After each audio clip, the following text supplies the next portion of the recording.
You're listening to the Niners Bros, your home for post-game analysis, correcting media narratives, and keeping you up to date on all things San Francisco 49ers.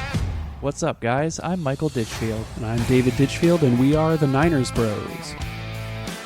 And we are back for Season 2 to provide you with 49ers coverage throughout the year. We'll be doing game recaps and drive-by-drive analysis, but before we do that, we're going to make sure we get you up to speed on the 49ers preseason and get ready for that week one against the Steelers. Obviously, a lot of storylines, a lot of news for the 49ers in the last week, and we're going to go over the 53-man roster and the practice squad, which have been finalized. But obviously, the first and most significant domino that has fallen is that Trey Lance is no longer a member of the 49ers.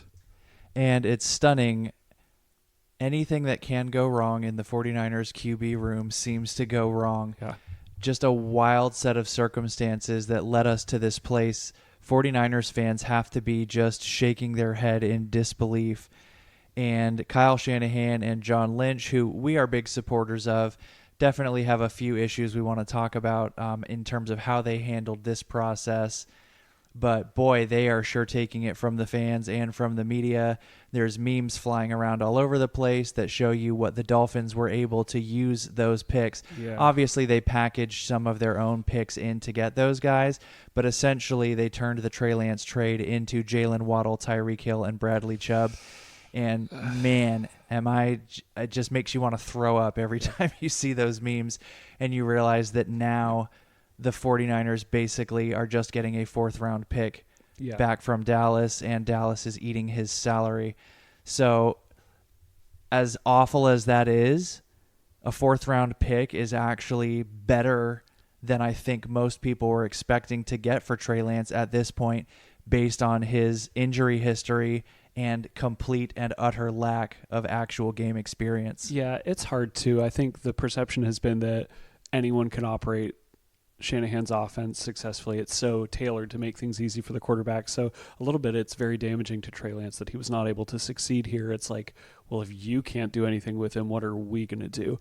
So yeah, the Bills, Ravens, Lions, a few of these other teams were rumored to have been, interested, but Vikings were in the mix. A lot of people were saying the Vikings were as well. But at more of like a 6th or 5th round pick level. Ultimately, the Cowboys came in last minute and got the deal done with a 4th round pick. And we're going to talk mostly 49ers, who are still on the team throughout the rest of this season, I'm sure with an occasional look back at Trey Lance, but just kind of finishing, a little bit of sort of a recap of his tenure and his future. How do you feel about him going to Dallas? If you were Trey Lance in his camp, they're saying that they're happy about it. Do you like the fit? Well, I think based on what we've heard, and I would really love to have been a fly on the wall to hear that conversation between Kyle Shanahan and Trey Lance when he found out that Sam Darnold had in fact beat him out for the number 2 spot on the depth chart. And now that this is official, you're hearing basically everybody saying, well, this is a much better fit for Trey. We're glad that this is a better opportunity for him. But at the end of the day, in Dallas, he is still going to be the 3rd string quarterback, and I'm not sure how or when he's going to get on the field in Dallas either, barring some kind of injury. Obviously, you've got Dak Prescott there, and then Dallas's backup, just all he did last year in his limited action was went 5-1. Yeah. So he's still solidly in 3rd on the depth chart, but it seems like he is happy. He needed a fresh start in the absolute worst way, and he got one. So it does seem like he's happy, and if Trey is happy, good for him. He's just a tremendous high character guy.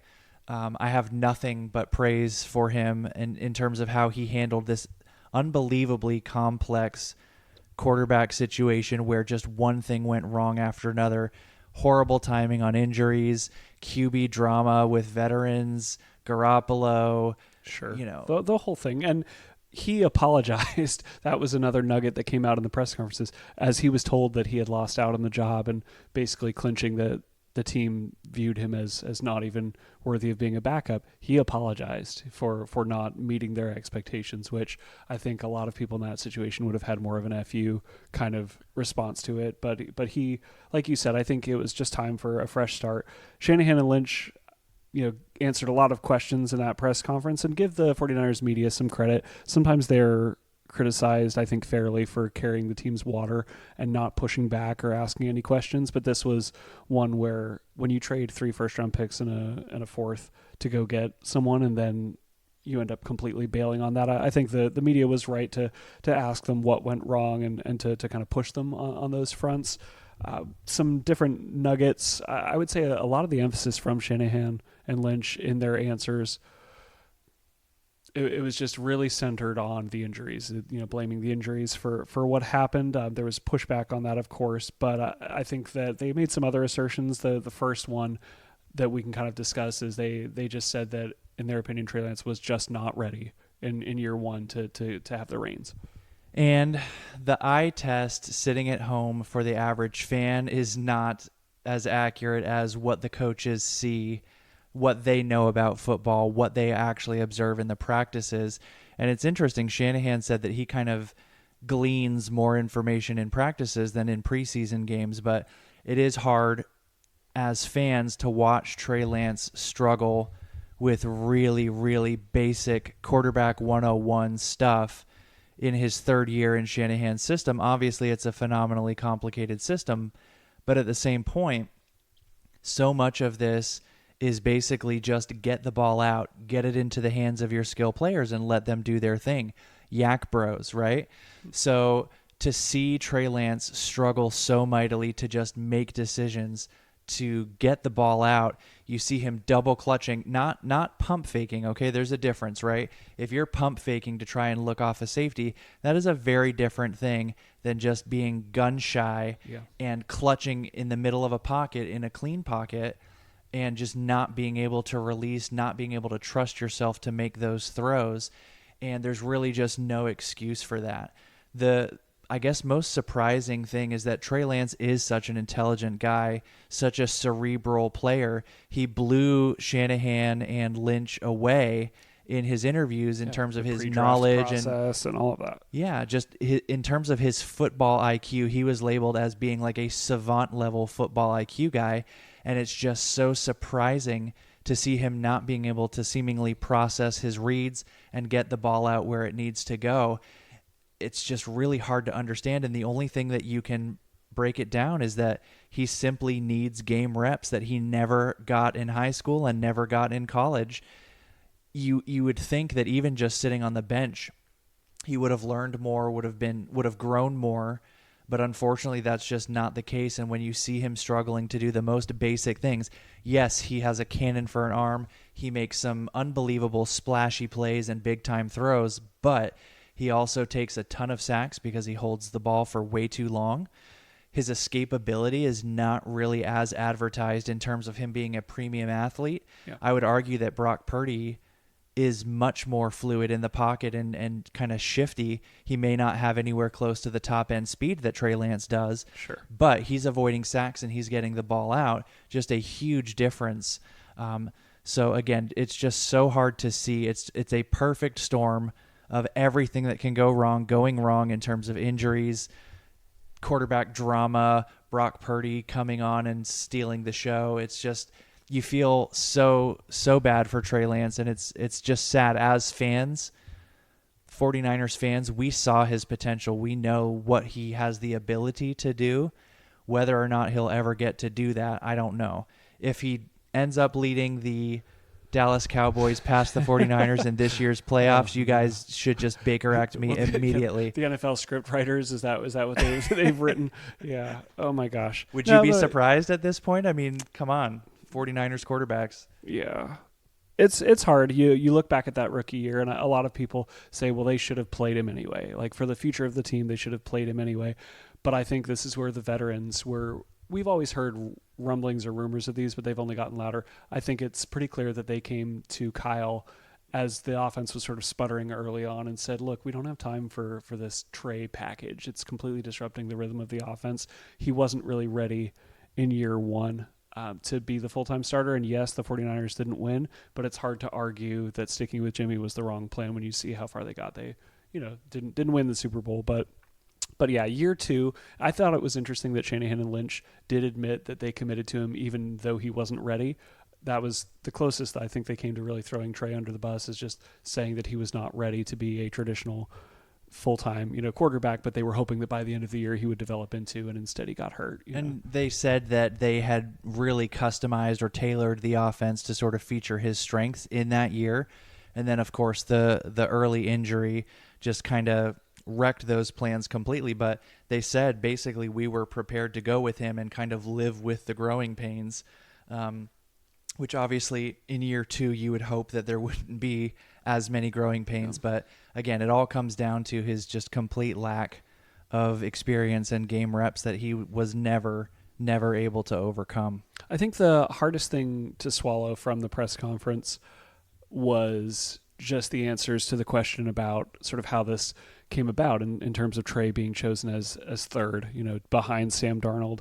Shanahan's answer was just, well, I just knew, he wasn't able to, because the question was asked, from all these reporters. They've been watching training camp, they've been charting all of the stats, and they looked pretty similar to Sam throughout the preseason. And then in the preseason games, Trey certainly looked horrible in that Raiders game with all the double clutching, like you said, but he did look better, the following week. And the numbers at the end of the day made it look much better than it actually looked, again, in terms of the eye test. He finished with decent numbers, but had 2 balls that should have been intercepted. One of them turned into a touchdown.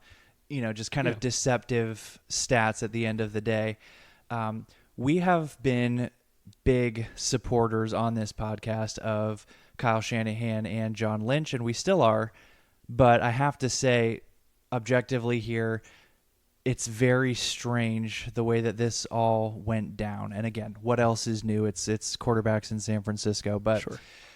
It was very strange. Kyle Shanahan was interviewed asking essentially who was going to get the number 2 job. And the way that he made it sound was almost like it was a baseball thing where it was going to be like a matchup thing. Like maybe we like Sam against this team, or maybe we like Trey against that team. And that it was kind of they were on equal footing, and that he hadn't really decided. And then the next day, there's some kind of leak within the organization. There's speculation that it's because Lance and Darnold share the same agent, that the agent was kind of the one pushing that leak. But then the very next day, they come out and they say, no, it is absolutely Sam is definitely the guy. Yeah. So then the media goes to Shanahan, and they say, well, when did you decide this? And then Shanahan says, well, 10 days ago. I knew. I knew. I just knew. And he started to separate himself. It's like, yesterday you just said that you hadn't decided. So one of the things that we like the most about this head coach and GM combo, and we've said this over and over again, they say what they mean, and they mean what they say. In this case, they had to come out afterwards and admit that, look, we did not really plan or have any inkling that this was going to leak out the way that it did. So that kind of put them into this disaster recovery mode where they had to cover their butts as much as they could, try not to make Trey look like a terrible, weak, bad teammate who couldn't learn the offense, but also making it clear that there was a reason that Sam Darnold got the job. Just put them into an impossible situation. It was not handled well at all. Yep. And then further compounded by the fact that after this news broke, Shanahan and Lynch were nowhere to be found. They sent Fred Warner out there to answer questions about where is Trey Lance? Why is Trey Lance not at practice? Shanahan did explain that literally 2 minutes after the practice ended, he gave an interview on the radio, KNBR, that he thought was going to be live, and he considered that to be his alert to the media. But apparently there was a baseball game going on that went into extra innings. And if you are cynical, then you probably call BS on that.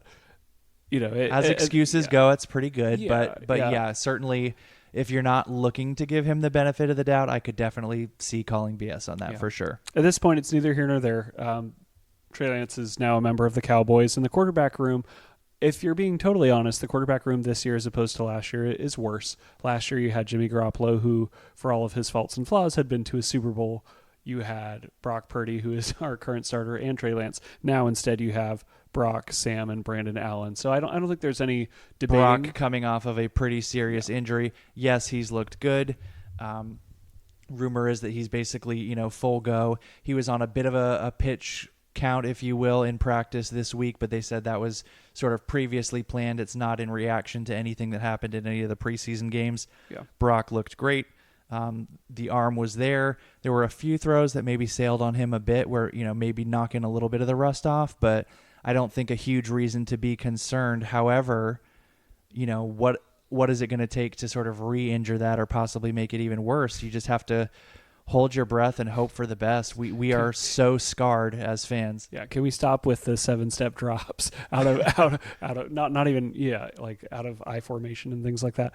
Yeah, I do wish that Trey was still on the team as a number 3 as opposed to Brandon Allen, who to me is pretty uninspiring. Pointless. But I get it from a salary relief standpoint. You're still waiting for that Bosa extension to drop, and every penny counts. And I also get it, from a locker room standpoint, that at least now the players aren't going to have to answer questions about it throughout the year. Anytime, Brock throws an interception or God forbid he gets hurt and Sam comes out looking rough. So, and also just that they wanted to do right by him and they could see that he was unhappy and they wanted to give him a fresh start somewhere else. But still, I mean, it's an F- for the trade when you give up a player that you gave up so much for and you get back a 4th rounder. And a lot of the media and the Twitter or X media to calling for more accountability and they need to answer for this.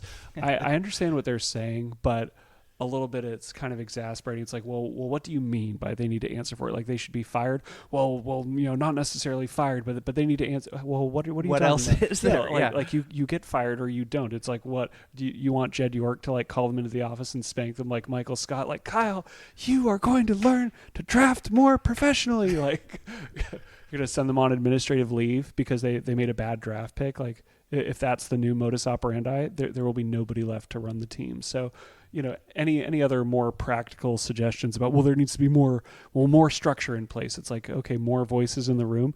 Shanahan is still always going to want to have final say on the roster. And if you say, well, he shouldn't be allowed to, it's like, well, then he will quit. So those are your choices. You can have Shanahan and Lynch, or you cannot. And if you really think that this... Yeah, do you think there's a better head coach and GM combo just sitting out there available and nobody wants them? And if there were such a person, could Jed York hire them?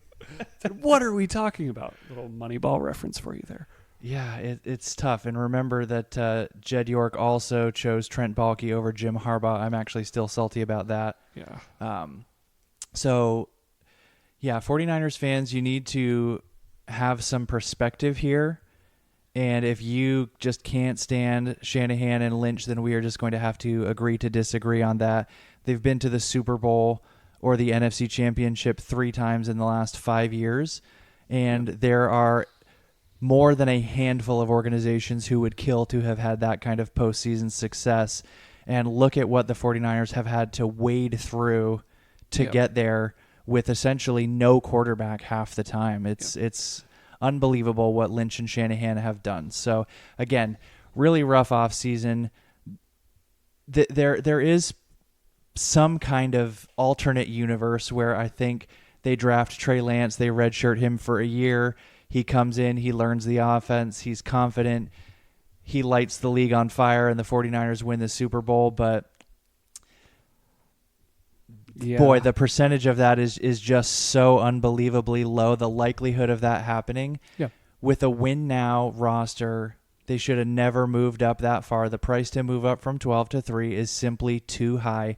You can't put all your eggs in one basket like that. Yeah, I think that when you look at this whole situation, and you talk about accountability and, what's going to stop this from happening again, I think that no doubt a lesson has been learned on this front. And if you have to sort of summarize this whole situation and say, was it a failure, in drafting the wrong person? Was it a failure in developing, failing to develop Trey Lance, or was it just, injuries? They made it sound in the press conferences like it was just all injuries and bad luck. And certainly there was a good deal of that. But I think ultimately they will look back and know that the problem here was drafting or trading up in the draft 2 months in advance without a particular person set in stone, and just taking your chances that you were going to fall in love with one of those prospects, which, who knows, maybe despite all of what they said, they may not even have really. They may have gotten there and said, well, we've made the trade up, now we have to pick one of these guys. I think that ultimately they will look back and know that that was the mistake, because frankly, I mean, one of them could have torn his ACL and the other could have been arrested too.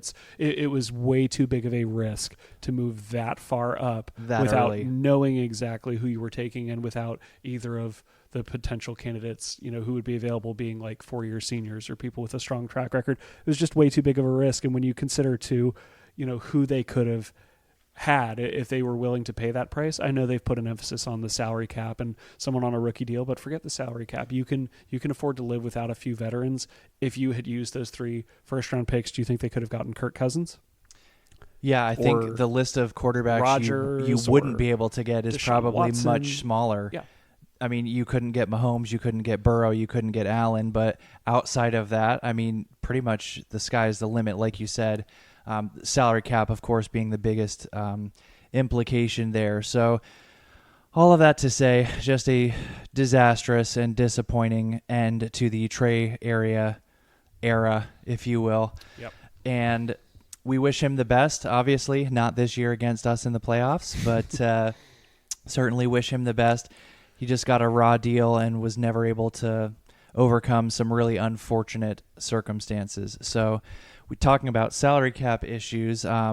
Nick Bosa still is not officially a re-signed 49er, so that's fun. Yeah, hopefully we get that done in the next couple days. He's someone who it seems to us could roll out of bed and rush the passer, but it's getting late enough now that even if a deal is done, it's hard to imagine the 49ers just letting him go full stop without some kind of limit on things. I will say one other last nugget on, Trey, he was very classy on his way out the door. Jimmy G, I don't want to say he wasn't classy, but shame on us if we don't mention this before talking to you guys about the 53-man roster today. Jimmy G was alluding to, weird situations or things that happen with a quarterback, situation in San Francisco, and Shanahan was asked about it today. Yeah, you've got to read that Shanahan quote, because that was some next level saltiness. He went full scorched earth on this. It's so beautiful. after just saying that he doesn't pay attention too much to people who he doesn't have to worry about who aren't in the building anymore, but he took time to say nice things about Trey Lance and his press conference,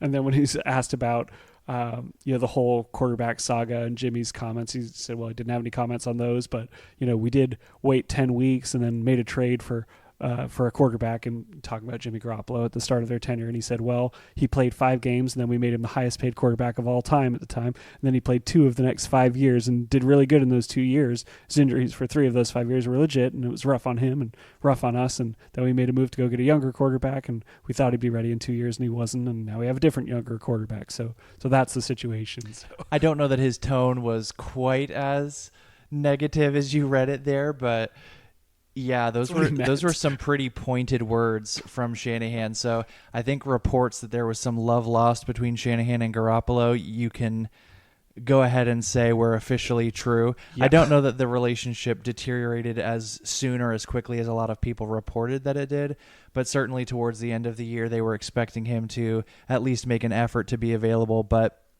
Jimmy clearly looking out for number 1 there. And look, how can you blame him? Yes, as a fan, you want to say, well, you got to leave it all out on the field, be a gladiator, die for the team. And it's like, he's a human being who has a very limited window to make an ungodly amount of money compared to anybody who's listening to this.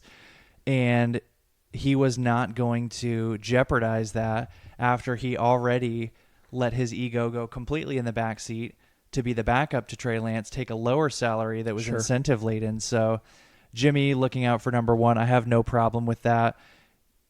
Yes, I think him ghosting the team and being completely out of contact is not really acceptable. We all have a friend like that. Exactly. Yeah. Terrible about texting, right? You text him and then 4 days back, it still doesn't even say read. It's like, what are you doing? Come on. Yeah. But what a saga. So thus ends the Jimmy Garoppolo, Trey Lance era in San Francisco. Well, it was like, Trey Lance was traded, and, everyone was saying, we can finally move on and have a day without any 49ers QB drama, and then bam. Like you said, with Bosa, we're not going to pretend we have an inside source. Everyone is online pretending they have an inside source that either he's getting traded or the signing is imminent. I've got news for you. Nobody has sources. Bosa and his agents, they'll figure this out, and they'll, at the end of it, he'll be the highest paid defensive player in the NFL, very likely. And as of Wednesday night, Jeremy Fowler, I think, went on ESPN or somewhere and said that he expects Bosa to be there for week 1 against the Steelers, and that he believes that a deal is imminent within the next few days. But like you said, nobody really knows for sure. Personally, I would be very surprised if he ends up missing time. Like you said, I think he is going to be the highest defensive paid player in the NFL, and the 49ers know what a crucial piece of the puzzle he is for that defense and team as a whole. Yeah. So let's talk about who, if he is there for week 1, who will be joining him on our 53-man roster. We did go through our cuts yesterday, and the only guys who I think 49ers fans or writers were really surprised at or were hoping would make the team were the tackle Manning out of Hawaii, I believe, and then Ishmael, the backup center, and Deshaun Jameson. All three didn't make the 53 and were then claimed by other teams. So a little bit disappointing. Quantrez Knight, too, was claimed, but then ending up back on waivers and back on our practice squad. I think the other kind of notable things were just kind of the way the roster was spread out, keeping 3 quarterbacks on the 53, 6 linebackers and 5 defensive backs is a little bit weird in today's NFL where you're never in base package. But I think they were just really impressed with Jalen Graham and D. Winters, who they drafted, and they didn't want to let them go. But it's linebacker is pretty much the one position that the 49ers have shown they are really able to evaluate and draft really, really good players. There is a mold that they like. It's fast, slightly undersized, good tacklers in the vein of Warner and Greenlaw. They've had tremendous success, whether it's even draft or, undrafted free agents, getting those types of guys into the building. So I'm not really worried about the linebackers. I was definitely surprised to see the number that they kept, although this is, again, still subject to change. We're waiting on Bosa. There's a lot of uncertainty with the kicking situation now. Well, they were saying in the press conference today that they're hoping that Moody could actually be back by week 1. That terrifies me. In that Steelers stadium where the winds swirl, he already had a rough preseason before the injury. Super rough. Yeah, so you go in with a zero confidence rookie kicker with an enormous chip on his shoulder, knowing that he has something to prove because the 49ers really reached and took him where they did. So yeah, with an injury to his quad on his right leg, is that really how you want to start? The 49ers, I think, were planning to trade Zane Gonzalez as well, so they carried him because they knew that he's a solid kicker. And it's like, well, hey, we'll at least get a 7th-round pick for him at some point. Yeah. And then he injures his calf and is going to miss multiple injury weeks. Settlement. Yeah. So yeah, I guess there was just not enough drama coming from the quarterback room, so they had to get some from the special teams unit. It's hard. The 3rd round this year has the chance to be one that will Brutal. live in infamy between Jake Moody and then Cameron Latu, who did not make the in Lynch's words, they put him on IR, but they used the phrase didn't make the 53. Like, it's very clearly, yes, he has this meniscus issue with his knee, but they're not putting him on injured reserve because he won't be back in time to contribute this year. They're putting him on injured reserve because he needs to learn how to catch, and that's unfortunate for a guy they took in the 3rd round who usually when the 49ers reach on someone, they get up at the press conference and they'll be transparent and they'll say, well, we know the stats weren't great, but when you look at the SPARQ score at the combine or the spider graph or the elite athleticism. And the weird thing about Latu is not only did he not produce much in college, didn't do well in the measurables either. Like, there's really, I mean, he went to a good school. Yeah, he's better than you and me, but there really was nothing that he did athletically or just sort of statistically from a football standpoint that would lead you to believe that he should have been drafted in the 3rd round instead of the 6th or 7th. And he had a horrendous training camp and a horrendous preseason. Really bad. Followed up with a meniscus injury. Just yikes! What a rough pick that was there. So while you have players like DeJuan Jones who are a fantastic right tackle lighting it up in preseason for the Browns, who I think was drafted in round 3 or 4, our 3rd round picks, or a kicker who may be too injured or a tight end that we didn't need at all anyway. Yeah, who's going to go on IR. Other kind of interesting things, Darrell Luter Jr. was on the PUP list. Danny Gray and Beal, our 5th round pick, were moved to IR. While we're on the subject of draft busts, Danny Gray is going to have to do something here. Yeah. He might never see the field again. Who is he going to beat out for time? I mean, you've got Ayuk, you've got Deebo Samuel, you've got Jawan Jennings in the slot, and now probably the biggest pleasant surprise of the entire preseason is the wide receiver Ronnie Bell, who just looked outstanding. He had a couple of balls that went through his hands. Some of those ended up getting intercepted, but just an absolute perfect fit for this offense in terms of the Yak Bros. Yeah. He looks unbelievable with the ball in his hands. He made diving catches, really athletic moves, showed outstanding tackle breaking ability. I believe he led the league in preseason receiving yards. Yeah, so certainly somebody who is going to push Juwan Jennings in terms of playing time, I would have to imagine. In addition to that, he's shown that he can also return punts. I don't know that he has the sort of elite speed that you're looking for on kickoff returns. Yeah. And that was, as you mentioned, a surprising sort of cut there was Jameson, and he did end up getting signed by the Panthers. So we're not obviously going to be able to use him on game days. Waiting for Ray McLeod to come back. They're not saying, sure. Yeah, maybe week 1. So we'll see there. But yeah. But if not, Ronnie Bell again, outstanding. Looks to be a big-time contributor, at least on a part-time basis for this team. I think if you're looking at other, I don't want to say surprises, but things that 49ers fans were maybe hoping to see and didn't from the 53-man decision, Javon Kinlaw was not cut or traded. He is currently the 11th highest paid 49er. Does that make a lot of sense to you? It doesn't, but that is definitely one of John Lynch's favorite guys. I'm not really sure why, but he has a massive soft spot for this player. Again, you love the potential, but he's never been able to put it on the field. I will say he did look much better this preseason, but he was going up against second and third stringers in a lot of those cases. So I would not be surprised at all to see him getting completely pushed around as usual once he's going up against the Steelers or basically any other professional offensive line. We'll see what happens. He looked better, but I am really going to have to see that before I buy into it. A lot has also been made of Isaiah Oliver, who was brought over, I think not Steve Wilkes. Our new defensive coordinator wanted Isaiah Oliver, and he did not look good in preseason. He was getting burned a lot, even with the second and third units. But Isaiah Oliver did make the team, and it looks like he's going to be the starting nickel because they just, unless they move Diamador Lenore inside. But yeah, I've been hearing rumors about that. Oliver did get burned on basically every kind of route combination in the book. He looked really, really bad. I have heard that Ambry Thomas has had a real sort of mental, psychological turnaround as well as physically is in really good shape.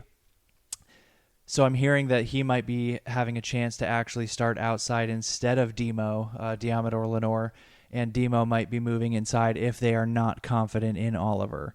So that's going to be really interesting to see. Another player that we really like that really flashed a lot last year was Sam Womack on special teams and in the slot. He's a feisty, really aggressive guy. He can play inside and outside. We got to see a little bit of that in the preseason, and he looked significantly better than Oliver, which was a big surprise. So it'll be interesting to see how much playing time Oliver gets. If they're going to use Womack in the slot or Lenore in the slot, we really don't know. They haven't made that clear, and I don't think they have any intention of letting the Steelers know either. Yeah. I do feel like Chris Kocurek is so important to this team. I'm so glad that he's still with our staff and did not get poached. He's going to set the tone with all these guys. We've got some people to replace with Samson Ebukam and Menahu gone and things like that. Steve Wilkes will still be, he is, I joked, but he is still running the show. It'll be interesting too to have a defensive coordinator who's up in the booth. That's different. We're used to having really emotional down on the field with Saleh and Miko, and Steve Wilkes prefers to be up in the box, kind of checking things. It'll be interesting to see if they can still the defense have is that able energy. to feed off that energy, because like you said, you can't really get that in the box, in the booth. I'm honestly surprised that more DCs aren't in the booth. With that bird's eye view, you can really see everything. It makes a lot more sense to me to be sitting up there where you can see everything, but I certainly understand the appeal of wanting to be in the thick of it there with your players. So it'll be very interesting to see how the players respond to that, if they have that sort of fire under them when they need it, if that sort of positive reinforcement is going to be there. Obviously, this is mostly a veteran team. Obviously, a lot of younger players as well, but they can certainly get themselves up for games. When they make an interception or a fumble recovery, they know that that's good. It's not like you need somebody to slap you on the butt and say, hey, great job. Yeah. These are professional athletes. They are paid to do this. But, yeah, I do have concerns. What are the odds that we hit on 3 phenomenal defensive coordinators back to back to back. There are not a lot of teams that do that. The 49ers certainly could. And one thing that's nice, I think, is that Wilkes' specialty, of course, is in the secondary. That's kind of his bread and butter. We know that the defensive line is locked up, assuming that Bosa does actually sign. If he and Hargrave can stay healthy, I'm not really worried. How bad can this defense be? You throw in Eric Armstead playing at any kind of average level for himself, Warner and they're going to be just fine.